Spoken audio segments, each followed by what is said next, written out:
অজৰা হলাই দ্বাৰক ভূমিতে নাই সে হলব মুখৰ কিৰণ এনে ভাব মৰে হইছে জাগৃত যেন যেন ভাতৃ হাম্বই কোৱা কথা আহিলেনা নহয় নহয় মিথ্যা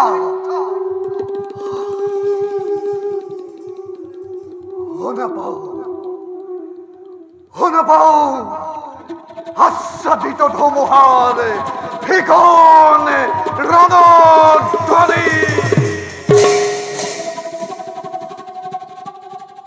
বিদ্রুপ করে কয় যে আজ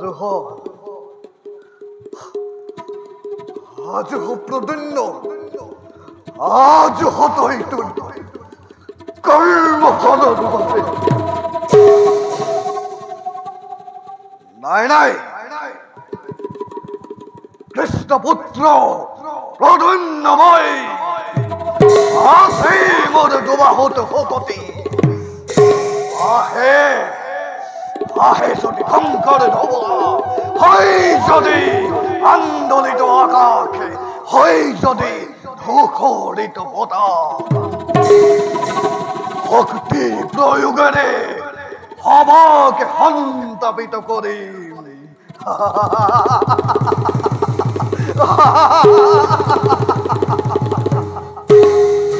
আজি দেখোন কৃষ্ণপুত্ৰ প্ৰদন্যৰ মুখতে আনন্দৰ জোৱাৰে আৰু সেই আনন্দ দেখি আমিও মনত লভিছো শান্তি এৰা ভাই ব্যস্ত থাকে এই ক্ষয়ৰ বিষয়তে অখান্ত যেন মোৰ হৈছিল মনতে আৰু হে পালোহি এই নিৰ্জন ঠাই কি জানিবা ৰুদ্ধ হয় বিখন্নতাৰ দ্বাৰ আৰু ভাইহঁতে সঁচাকৈয়ে মই প্ৰকৃতিৰ এই নিৰ্মম স্থানতে লাভ কৰিলো মোৰ মনত হেৰু আনন্দ আৰু সেই হেতু কৃষ্ণপুত্ৰ প্ৰদন্যৰ মুখত আজি আনন্দৰ জোৱাৰে শুনা প্ৰদন্য কুমাৰে কোৱা সত্য কি এই শান্তিপ্ৰিয় বনৰ মাজতে যদিও খেৰুৱা সুখ বৰ পাওঁ বিচাৰি তথাপিও অস্পষ্ট জ্যোতিৰে প্ৰকাশ কৰিব বিচাৰে যেন একে আগন্তুকৰ বাবে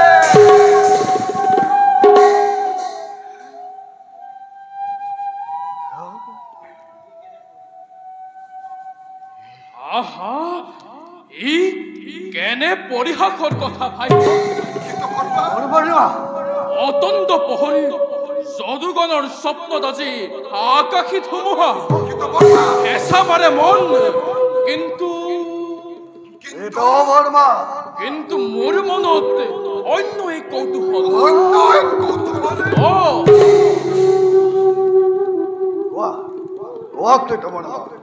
কিহৰ কৌতূহল জাগিছে মনত তোমাৰ তুমি কিয় ভীতিগ্ৰস্ত হলা প্ৰদন্য কুমাৰ ভীতিগ্ৰস্ত হয় ভাবিছা হবলা মোৰো এই একেই অৱস্থা তোমালোকৰ দৰে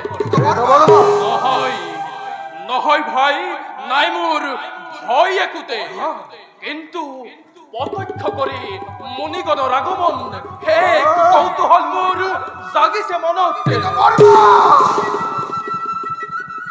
মুনিগণৰ আগমনতে তোমাৰ মনে কিয় হল কৌতূহল সাধাৰণ কথা মাথোই বলা কুমাৰে বলা কিত বৰ্মা তোমাৰ মনৰ কৌতূহল আঁতৰাবৰ বাবে আমি যাওঁ ৰাজপ্ৰসাদৰ মাজে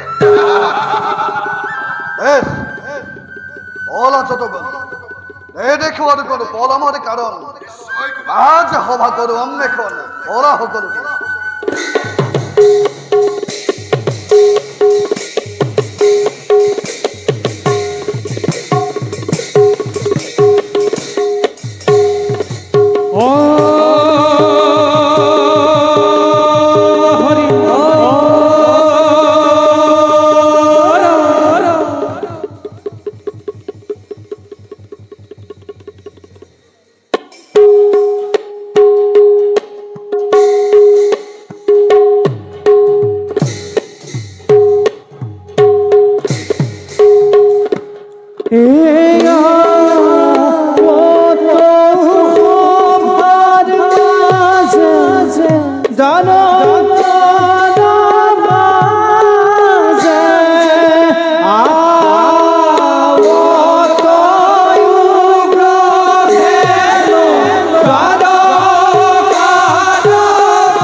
জীবনের শেষ সময়ত আজি দ্বারকাতে আমার জীবন মরমর দুই নাতি কৃষ্ণ বলরামর হবে পাইছো জীবনের তত্ত্ব আমি ধন্য ধন্য রাম কৃষ্ণ ধন্য আমার জীবন। অকলে অকলে কি ভাবি আছে মাতামহ? শুনিছো হঠাৎ যেন আমাৰ নাম আপোনাৰ মুখত। আহা ৰামকৃষ্ণ, তোমালোকৰ কথাকে কৰিছিল স্মৰণ। তোমালোক দুয়োজনে আমাৰ পৰম আপোন। তোমালোকৰ সাহসতেই পাইছো জীৱনৰ বাস্তৱিক অৰ্থ। ধন্য আজি এই উগ্ৰ ক্ষণৰ জীৱন। মাতামহ, আপোনাৰ লগত আলোচনা কৰি আমিও পাইছো জীৱনৰ বহুত নতুন তত্ত্ব। নে কি কোৱা কৃষ্ণ? হয় দাদা, মাতামহ আমাৰ অতিকে আদৰৰ জীৱন আদৰ্শ তেওঁ। বাৰু কোৱাচোন দুয়োজনে কেনে আছে আমাৰ দ্বাৰকা নগৰী? মাতামহ, দ্বাৰকাৰ উদ্ভাসিত জ্যোতিতেই চিন্তিত আমি। অৰ্থাৎ সূৰ্য অস্ত যোৱাৰ পৰত যেনেকৈ উজ্জ্বল হৈ পৰে, ঠিক তেনেদৰে দ্বাৰকাৰ উজ্জ্বলতাই আমাক বৰ অস্থিৰ কৰি পেলাইছে। এই কথা চিন্তা কৰিয়েই আমি দুয়ো আহিলো আপোনাৰ সাক্ষাতৰ বাবে। আচৰিত, অতি আচৰিত। দ্বাৰকাৰে দুই ৰত্নৰ মুখে শুনি এনে বচনত প্ৰকাশ হৈছে যেনেকে তিক্ত সত্যৰে।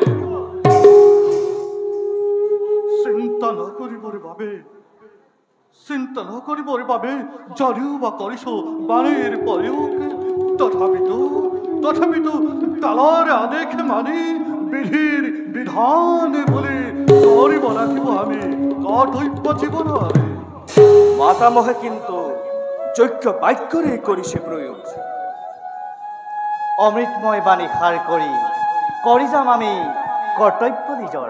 তথাপিতো কৃষ্ণ, তথাপিতো ৰাম, যদুবীৰগণক মতাই আনি এই বিষয়তে আলোচনাৰ আছে প্ৰয়োজন।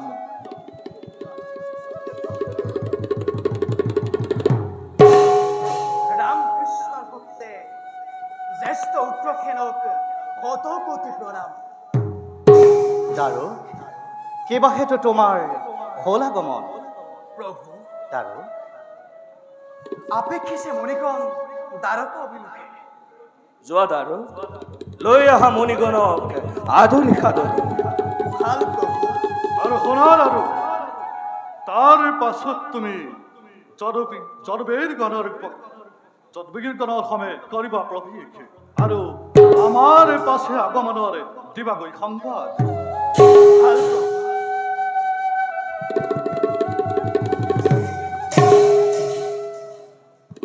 ৰাম কৃষ্ণ মুনিগণৰ আগমনত সঁচাকৈয়ে ধন্য হ'ল আমাৰ জীৱনে। চিন্তা নকৰিবা ৰাম, চিন্তা নকৰিবা কৃষ্ণ, নিশ্চয় নিশ্চয় সূচনা হ'ব ভাগ্য আমাৰ। হৰি ওম হৰি ওম হৰি ওম। প্ৰণাম মুনিগণ। আপোনালোকৰ আগমনতে কৃতাৰ্থ হ'ল আজি দ্বাৰকাবাসী। ধন্য হলো শুনি মুখে হৰি ওম ধ্বনি। কল্যাণ বাৰু কওকচোন মুনিগণ, কিবা হেতু পখিলা এই দ্বাৰকা নগৰে? আছে নেকি কিবা নবীন কাৰ্য?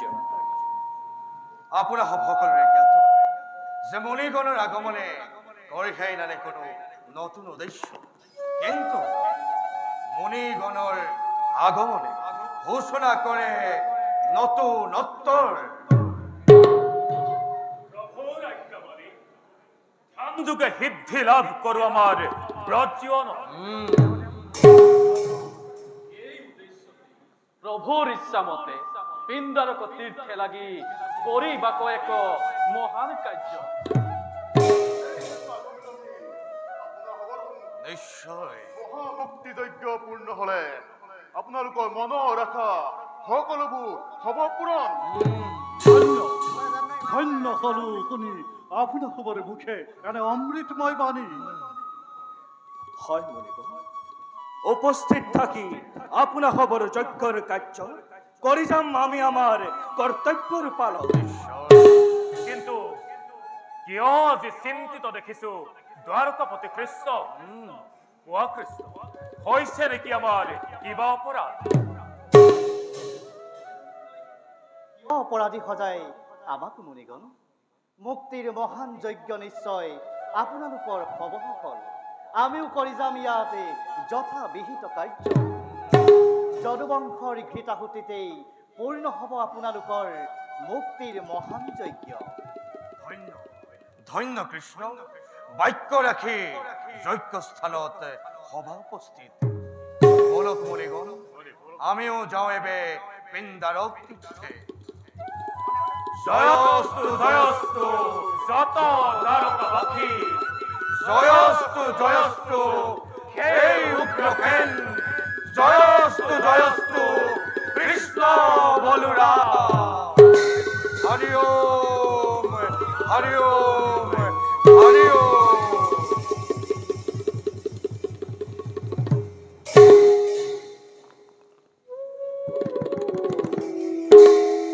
প্ৰণাম সৰ্বধৰ্মৰ।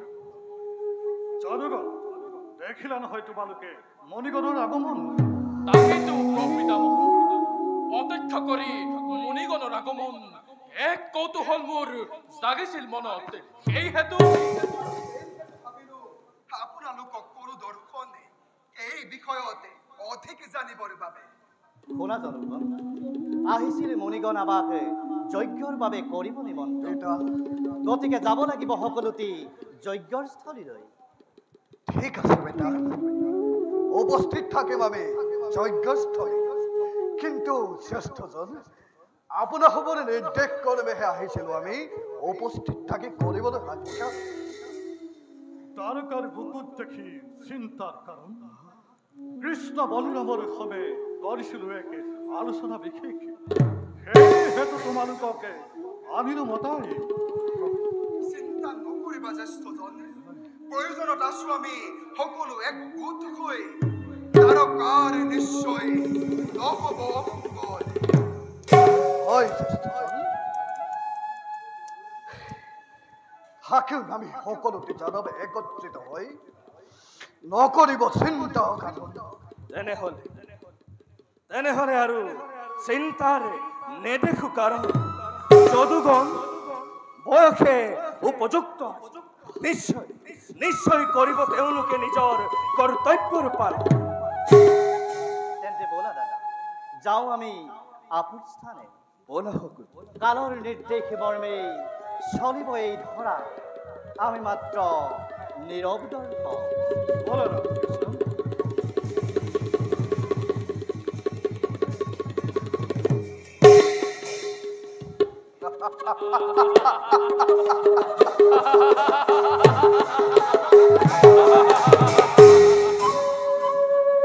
জগৎ বৰেণ্য আমি যাদৱ বীরগণে থাকতে জীবিত, কিবা হেতু হইতে হয় পিতৃপিতামহ।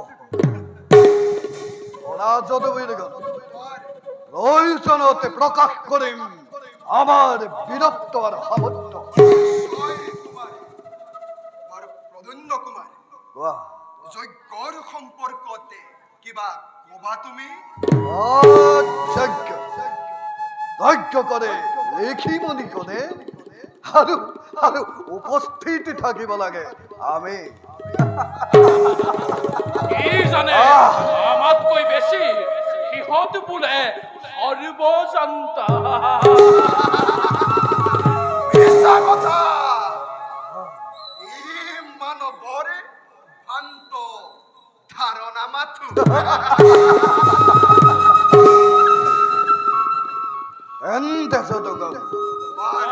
এইবাৰ পৰীক্ষা কৰা হোক লেখিমণি সকলকে।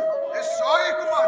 এই বিষয়তে মই এক উপায় চিন্তা কৰি পাইছো, আৰু আৰু তাকেই সুব্যৱস্থাতে পৰিণত কৰা হোক। বলা বলা সকলোটি যাদৱগণ, যাও আমি তাকেই ব্যৱস্থাতে পৰিণত কৰিবৰ বাবে। বলা কুমাৰ। আহা যাদৱগণ।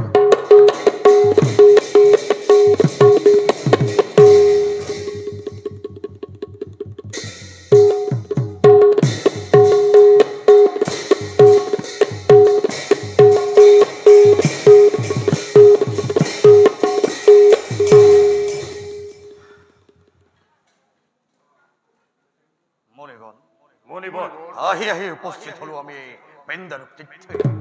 এই স্থানে হব উপযুক্ত যজ্ঞৰ বাবে। সঁচা কথা মণিবৰ, অতি উত্তম হবই আমাৰ বাবে। ইয়াতেই যজ্ঞৰ কৰ আৰম্ভ। নিশ্চয় মণিবৰ। তেন্তে মুনিবৰ, ইয়াতেই যজ্ঞৰ কাৰ্য কৰক আৰম্ভ। নিশ্চয়। হৰি ওম হৰি ওম হৰি ওম। প্ৰণাম। আপোনাৰ খবৰে বাক্য ৰাখি যজ্ঞস্থলীত আমি সৰু উপস্থিত। এতিয়া যজ্ঞৰ কাৰ্য কৰক আৰম্ভ। আহক মণিগণ, আমি যজ্ঞৰ কাৰ্য কৰো আৰম্ভণ। আহক মণি। হৰি ওম হৰি ওম হৰি ওম হৰি ওম।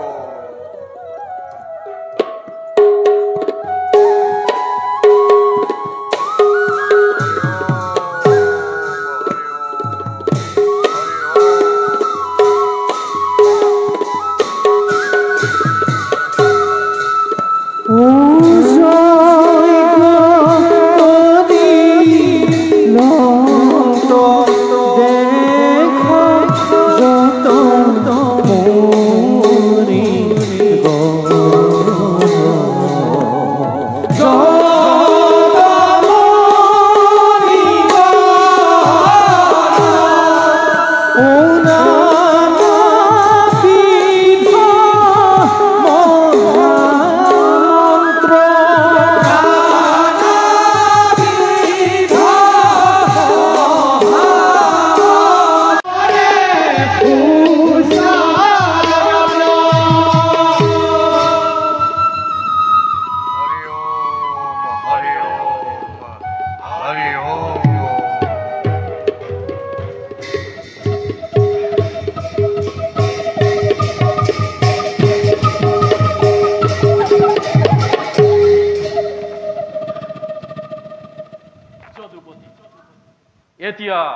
যজ্ঞৰ কাৰ্য হল সম্পূৰ্ণ আৰু আপোনালোকো যাব পাৰে নিজ নিজ কৰ্তব্যৰ ক্ষেত্ৰত এই মহাযজ্ঞৰ মহাশক্তি মহান যজ্ঞৰ কৰ্মফলে পূৰ্ণ হ'ব আপোনালোকৰ সকলো কামনা তেন্তে এবে আমি মাগিছো বিদায় সমস্ত যদুকুলৰ হৈ আমি আপোনালোকৰ চৰণত সভক্তিৰ সেৱা দিলো নিবেদায়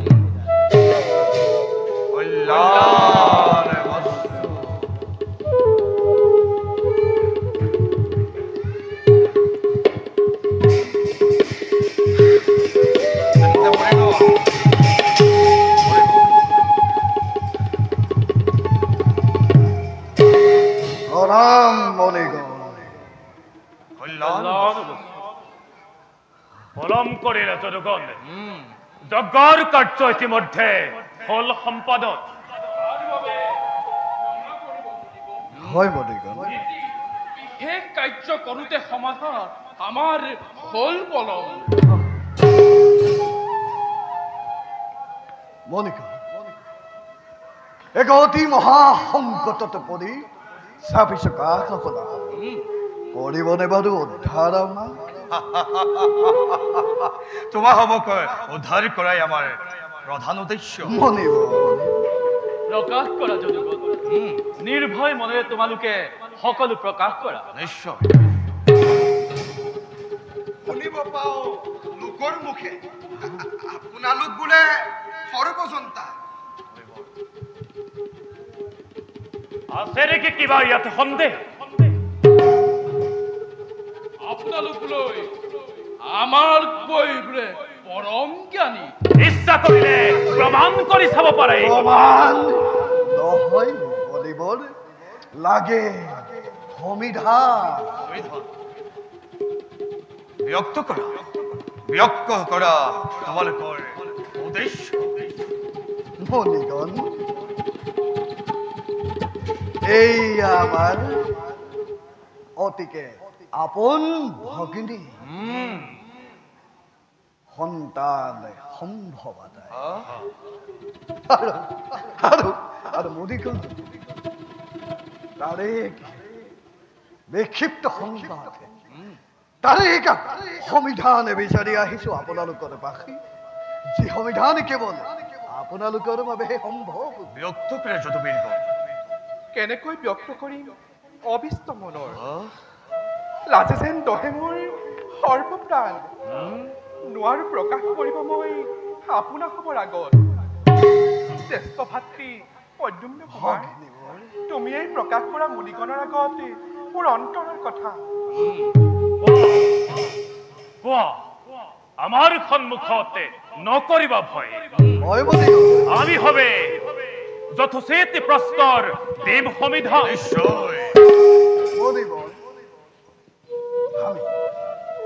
আমি আগতেও কৰিছো প্ৰকাশ আপোনাৰ খবৰ কাষতে কেৱল আছে সেই প্ৰশ্নৰ সমিধান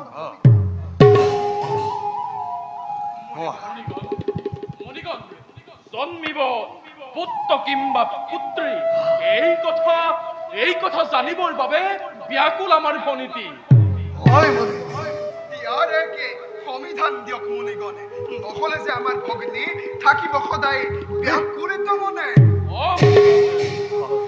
হয় মণিগণ দিয়ক উচিত আৰু স্থায়ী সমিধান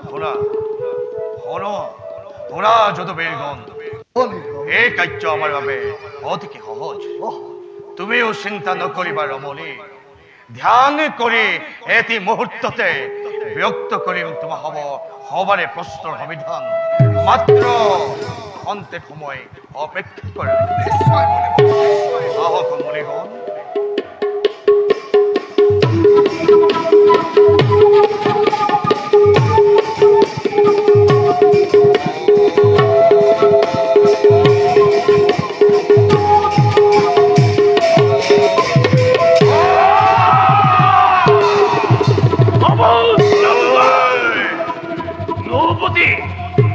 নবদে মুদেৰে ব্ৰহ্মত্যাগৰ শক্তি কিবা দে এয়া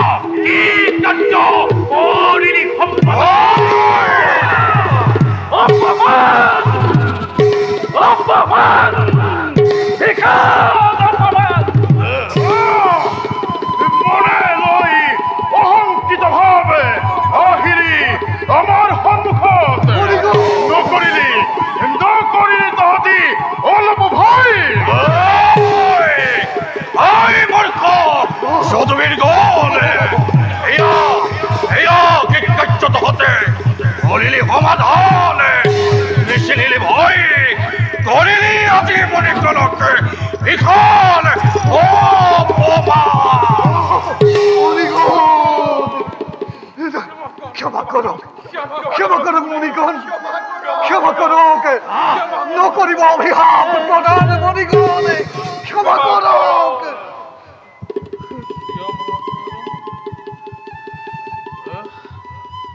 ক্ষমা করা মণিগণ, ঘর শরণত অজ্ঞানী করিল ভুল, অজ্ঞান ক্ষত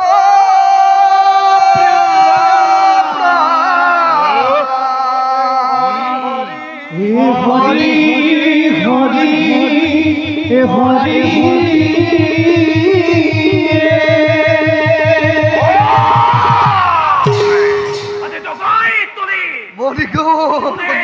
প্রচন্ড ক্রোধ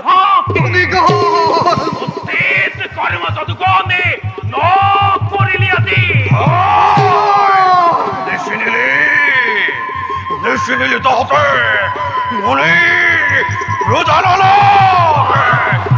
আজি আজি তহতে গ্রহণ করিব লাগিব ব্রহ্ম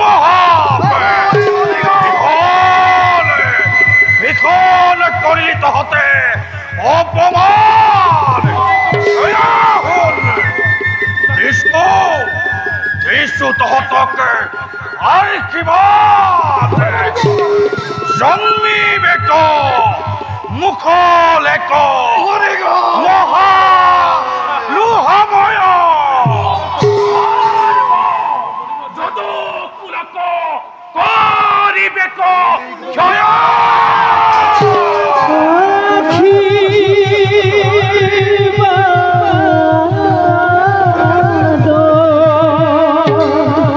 দিয়া মুনি গহন ক্রোধান্বিত হইয়া অভিঘাত যেন ভয়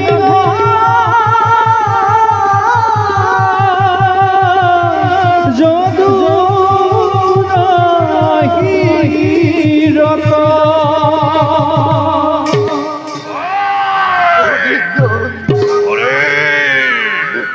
মনে ব্রহ্মপাপ কদাপিত নহব খণ্ড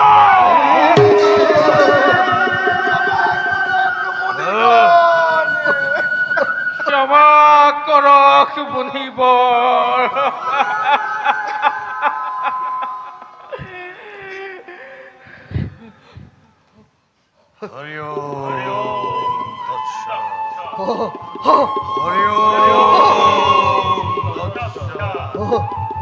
হৰি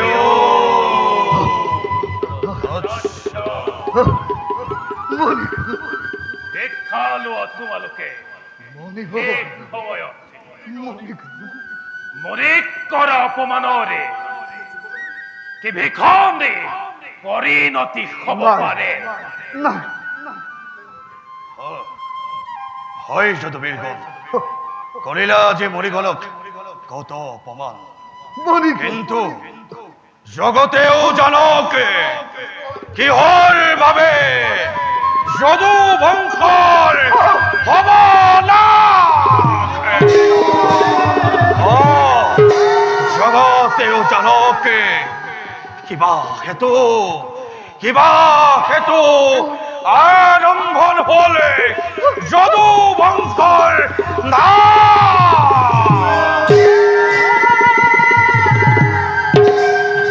ওরা যদুগণ ওরা সকলকে এও এক কর্মফল জানিবা নিশ্চয় অলক মণিগণ আমি হচ্ছে নিষ্কর্তব্যত হও অগ্রসর তৎসৎ হরি ওম তৎসৎ হরি ওম তৎসৎ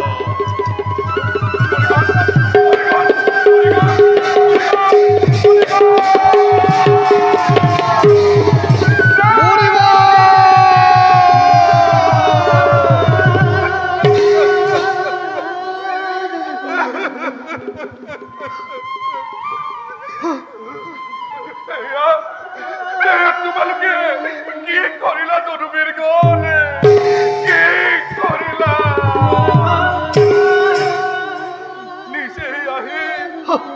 নিজেই আহি আমি আজি নিৰ্মাণিলো নিজৰে অনাকাংক্ষিত বিপদ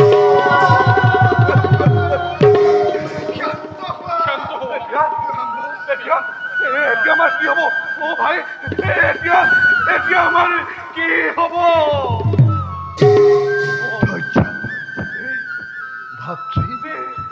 অজান আশংকাত ভুগি আছিলো পালো আজি তাৰ উচিত সমিধান পালো আজি তাৰ উচিত সমিধান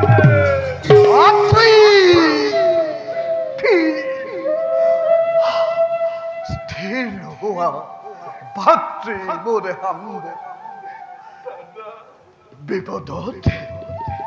বিপদত ধৈৰ্য ধৰাই উত্তম উপায় ভাতৃ নিশ্চিতভাৱে আজি তাৰকাত বিপদ সন্নিকট আৰু এই সকলোৰে বাবে দায়ী আজি সমস্ত জনগণ মোক ৰক্ষা কৰা ভাই মোক ৰক্ষা কৰা ভাই মোক ৰক্ষা কৰা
বংশত নামিল কাল মালিক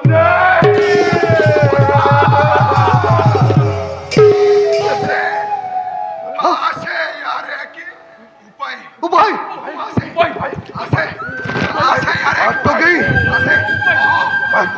আছে ইয়াৰে কি উপায়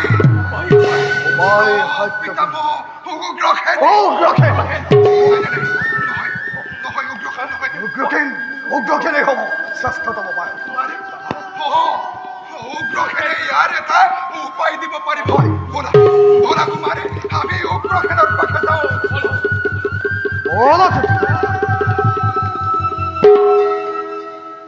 কিন্তু যদুগণ এই বিপদৰ সময়ত এটি মাত্ৰ কথা সকলোৱে ৰাখিবা মনত এই ঘোৰ অমানিকা যে পৰিঘটনা ঘটিল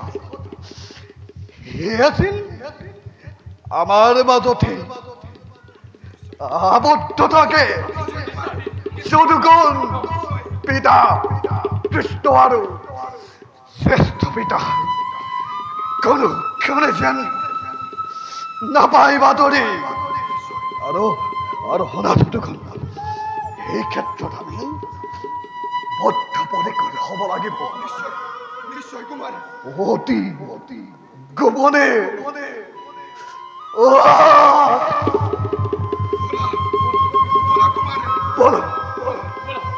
বলা যদুগণ বলা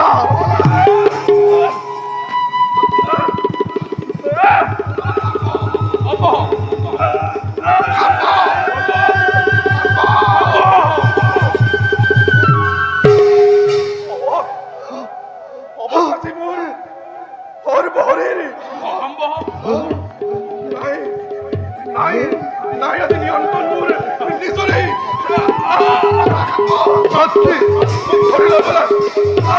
ভাতৃ হে ভাতৃ যদুবীরগণ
ভাতৃ উন্মুকা দাদা রোহিণী নন্দন বলি সর্ব পরিচিত বলরাম তনয় আমি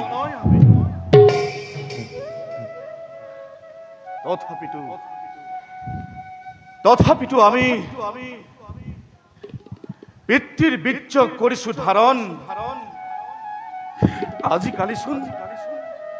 আজিকালিচোন মন প্ৰাণ সঁচাকৈ অস্থিৰ হয় দাদা পিণ্ডাৰক তীৰ্থৰ ঘটনাৰ পাছৰ পৰাই অস্থিৰভাৱে আহি আমাক কৰিছে অতিকে বিহ্বল। ভাই কৰিছো জানো আমি উচিত কাৰ্য? এই কথা লুকুৱাই আমি পিতৃ মাতৃৰ কাষত? নহয় দাদা, এয়া মাথো তোমাৰ মনৰ ভ্ৰান্ত ধাৰণা। হ'ব পাৰে, কিন্তু দাদা পিতৃ যে আমাৰ সৰ্বজন্তা। নহয় দাদা, এই কথা আছে সন্দেহ। কিয় ভাই? দাদা, পিতৃ যদি সৰ্বজন্তা হলহেঁতেন তেন্তে এই বিষয়ত আমাৰ সংগে কৰিলেহেঁতেন আলোচনা। কিন্তু পিতৃ আজি ইমান নীৰৱ কিয়? আৰু সমানে কনিষ্ঠ পিতা কৃষ্ণও নীৰৱ দাদা। জটিলতা নিশ্চয় আছে এই বিষয়ত। থাকক জটিলতা দাদা। যদুবংশৰ সন্তান আমি, মুনিগণৰ অভিশাপ তুচ্ছ কথা আমাৰ বাবে। তুমি কেনেকৈ জানিলা ভাতৃ?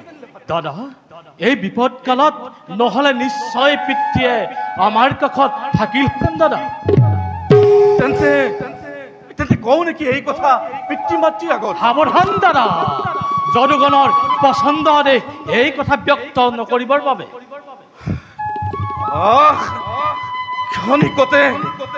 ক্ষণিকতে কঁপি উঠে প্ৰাণ মোৰ। দাদা নাজানো ভাই মই ইয়াৰ কাৰণ। দাদা, অজান আশংকাই দেখা দিব যেন এই এয়া যেন ইয়াৰে সূচনা দাদা।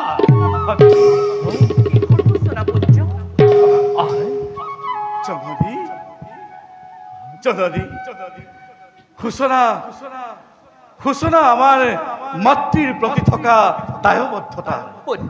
সূচনা আমাৰ পিতৃৰ প্ৰতি থকা শ্ৰদ্ধা। সেয়াই আমি দুয়ো ভাইয়ে গাওঁ গুণগান। নাস্তি মাতৃ সমা ছায়া, নাস্তি মাতৃ সমা গতি, নাস্তি মাতৃ সমাত্রাণম, নাস্তি মাতৃ সমা প্রপা।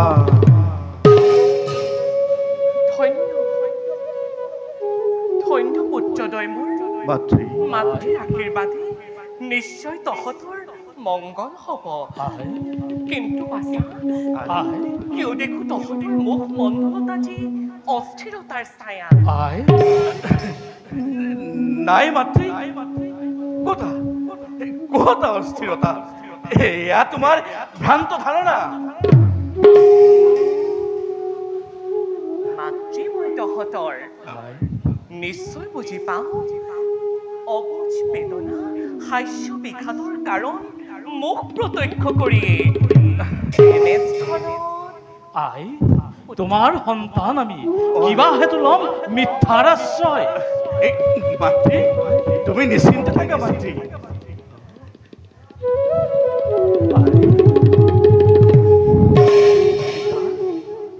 আজি দেখোন মাতৃ পুত্ৰ সকলো একেই স্থানত।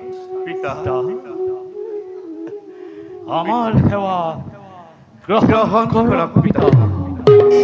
পিতা স্বৰ্গ, পিতা ধৰ্ম, পিতা হি পৰমং তপ, পিতৰি প্ৰতিমাপন্নে পিয়ন্তে সৰ্বদেৱতা। আমাৰ সেৱা গ্ৰহণ কৰক স্বামী গুৰু।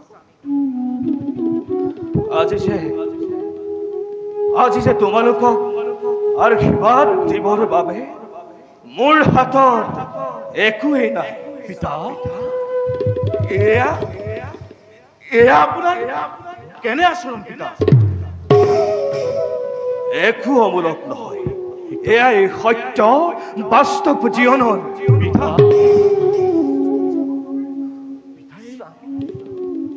বাস্তৱ জীৱনৰ কথা কৈছে, মই একো বুজি পোৱা নাই। এই পৃথিৱীত কোনো বস্তুৱেই স্থায়ী নহয়। কালৰ অনন্ত সুতত প্ৰত্যেক বস্তুৰে একোটি অন্ত থাকে। পিতাই কি জানিলে খাবৰ কথা? মিছাতেই ভাবি আছো পিতৃ আমাৰ সৰ্বজন্তা নহয় বুলি।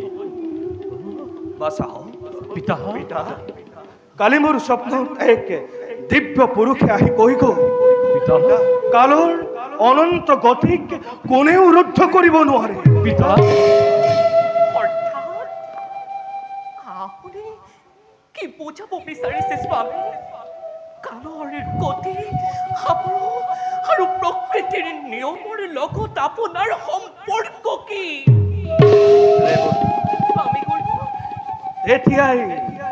তেতিয়াই পালো মই এই জ্ঞান সংসাৰৰ কুটিল পাকচক্ৰত হেৰুৱা বলোৰামে পালে আত্ম পৰিচয় পিতা কিন্তু পিতা হৈছে জানো ক্ষণ তোমাৰ এনে বাক্য প্ৰয়োগ কৰাৰ সবল সুস্থিৰ আপুনি পিতা এয়াই মানৱৰ ধৰ্ম মানৱে নাজানে জন্ম মৃত্যু বিবাহৰ কথা মানৱে নাজানে নিজৰেই ঠিকনা তথাপিতো আমি চোন মানৱেই পিতা আমি জানো আমাৰ কৰ্ম আমাৰ ঠিকনা পিতা আমিতো পালি আছো ক্ষত্ৰিয়ৰ কৰ্তব্য সেয়াও স্বাভাৱিক পিতা তেনেহলে কিয় হৈছে বাৰু আপুনি ইমান দুৰ্বল স্বামী কিছুদিনৰ পৰা প্ৰত্যক্ষ কৰিছো আপোনাৰ মনত যেন বিশাল সমুদ্ৰৰ দৰে চিন্তা কৰি অহৰ্নিশে নিজ স্বাস্থ্যৰ ঘটাইছে হ'ব লগা আছে যদি তেনে অনিচ্ছামূলক হ'ব সেয়াও নিশ্চয় কালৰ নিৰ্দেশত ইচ্ছাধাৰী মানৱ আমি নিশ্চয় সেয়াও হ'ব আমাৰ বৰ্তমানত ধন্য ৰেৱতী ধন্য এজন ব্যক্তিৰ বাবে তেওঁৰ পত্নী কিমান যে প্ৰয়োজনীয় সেই কথা প্ৰত্যেক ক্ষণতেই জীৱনৰ বুজাই দিয়া তুমি আৰু সেইবাবে কওঁ মাতৃ আদি গুৰু বুলি হয় পিতা আৰু আমিও হতধন্য আপোনাৰ হবৰ দৰে পিতৃ মাতৃ স্বৰূপে পায় পিতা আৰু আই যাওঁ আমি নিজ কৰ্তব্যত সংগ্ৰহ তেন্তে বলা সকলোকে নিষ্কৰ্ম সংগ্ৰহ বলক পিতা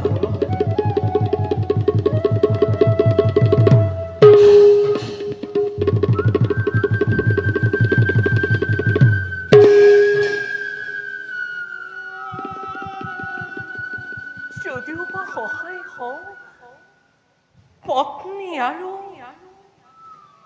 মাতৃ হিচাপে তথাপিও মনত মোৰ কোনোবা কলীয়া ডাৱৰে আহি বিস্ফোৰিত কৰিব খোজে সূৰ্যৰ কিৰণ ক্ৰম অনুসাৰে জীৱন বাটত দেখি চমকিত মোৰ শান্তি আজি কৰিছে ভংগ কিন্তু শান্ত ৰূপ ধাৰণ কৰি চাই ল'ব লগা হয় সেই নিষ্ঠুৰ সত্যক সেইদিনাৰ কথা চক্ষুত হৈ স্বামী কিবা যেন ক'ব খুজিছিলো মই স্বামীক উদ্দেশ্যে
নিত নিত তোমাৰ চৰণ দৰ্শন কৰিব পাৰিছো। কৰা যেন আশীৰ্বাদ তোমাৰে দাসক সদা যেন তোমাৰ চৰণত সেৱা কৰিব পাৰো। যাওঁ এতিয়া প্ৰভুৰ দৰ্শনৰ হেতু।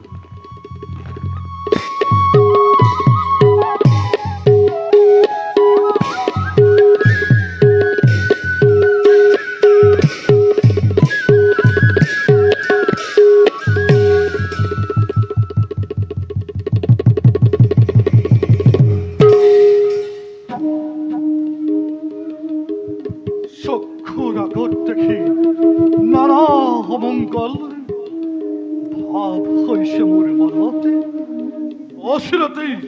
অচিৰতেই দ্বাৰকা যেনে ঘটিব ঘোৰ অথন্তৰে। নাই দ্বাৰকাতে একো হ'ব নোৱাৰে, মোৰ মৰমৰ দ্বাৰকাতে একো হ'ব নোৱাৰে। দ্বাৰকাৰে গৌৰৱ অক্ষুণ্ণ ৰখাৰে স্বাৰ্থতে ময়ো কৰিম কৰ্তব্য নিজৰ।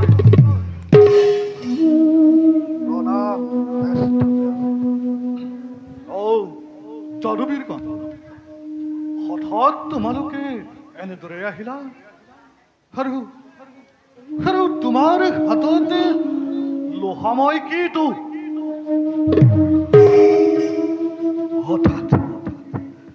হঠাৎ অনৰ্থ হলে যে অনৰ্থ?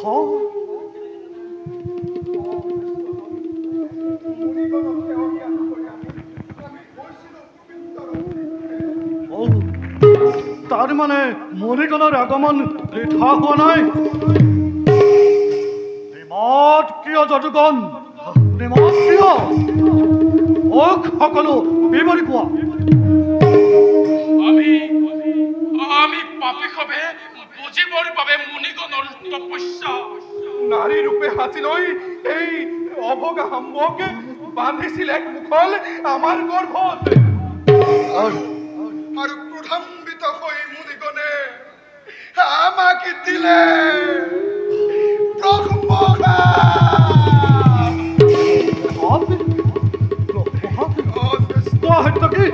ব্ৰহ্মশাপ দিলে মুনিগণে?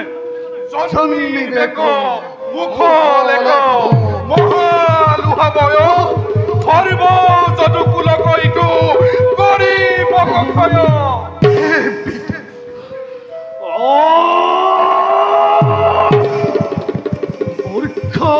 যাদুগণে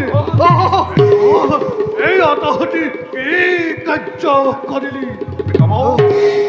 নবুজি মুনিগণৰ অখণ্ডনীয় ভাগ্য, নবুজি মুনিগণৰ তপৰ মহিমা। জ্বলন্ত অগ্নিত জাপ দিলি তহঁতে পতংগহস্ত্ৰী। জ্যেষ্ঠজন, ইয়াৰ এটা উপায় দিয়ক জ্যেষ্ঠজন।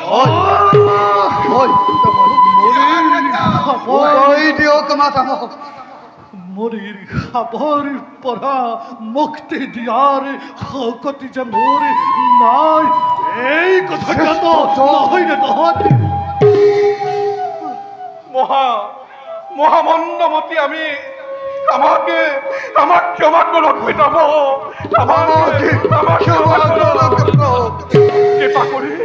কৃপা কৰি ইয়াৰ কিবা এটা সংবিধান দিয়ক পিতাম। কিবা এটা সংবিধান দিয়ক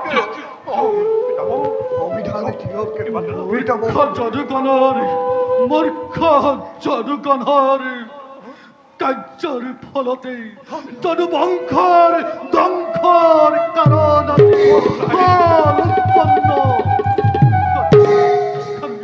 প্ৰধান উৎস হল এয়া এই সময় হল।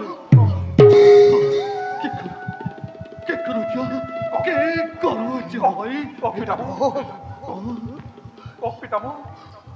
যাদুগণ? এই যোৱা মুখলকে কমাৰৰ পাখে কৰিতো পেলাব সাগৰে। যাদুগণ, এই আমাৰ প্ৰচণ্ড আদেশ।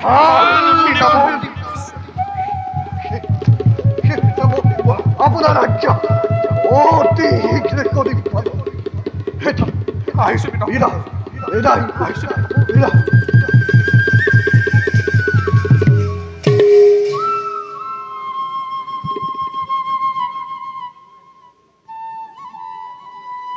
কৃষ্ণৰ কথাৰ তাৎপৰ্য বুজিলো আজি ভালদৰে আমি মহামুনিগণৰ যজ্ঞতে যদুবংশৰ মহামুক্তিৰ যজ্ঞ খৰ সম্পূৰ্ণ যাও আমি আমাৰো আৰু বেছিকাল নাই ভাগ্যতে শেষ পৰ্যন্ত আমি চিন্তা কৰিম প্ৰভুৰ শৰণ শেষ পৰ্যন্ত চিন্তা কৰিম